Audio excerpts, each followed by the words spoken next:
Bom, lagami poneles aqui, durante a pandemia, havia uma disrupção da cadeia logística a nível mundial. Então, nós sabemos que esse também aqui na Corsó. Que me imaginar que o estuador, rederei, importador, supermercado, tudo bem assim, esse. Por exemplo, eu compreendo que na Jamaica também tem caminho que tem bottleneck enorme, porque o está na Jamaica. Pues é o qual que sucede a nível mundial, ela vem cair back seca nós aqui na também. Então, no momento aqui, nós estamos internamente também como VBC, papiando com nossos membresia, para o ela kiko por hasi. Dus e cadena logístico e não para na half, e cadena logístico da sigue teoria que chega de por exemplo supermercado na de warehouse na etc.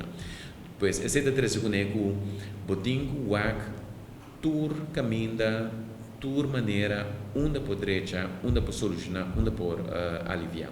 Então tem quadro aí nós como VBC de Salif ponto de vista com no stone left unturned, que é o ato caminho onde por melhorar, onde por ter mais eficiência, para por aliviar a situação.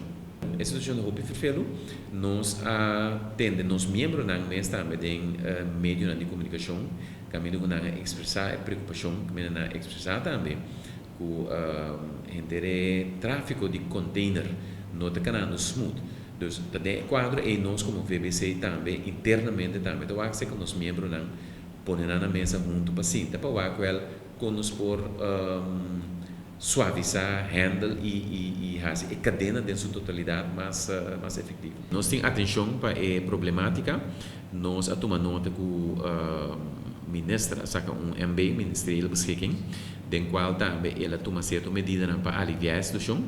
Lamentavelmente, da CNC, que a medida que ela toma, agora que há três consequências não antecipar, então tem quadro e mesa sentar na mesa com outro para o qual como por vai handle isso.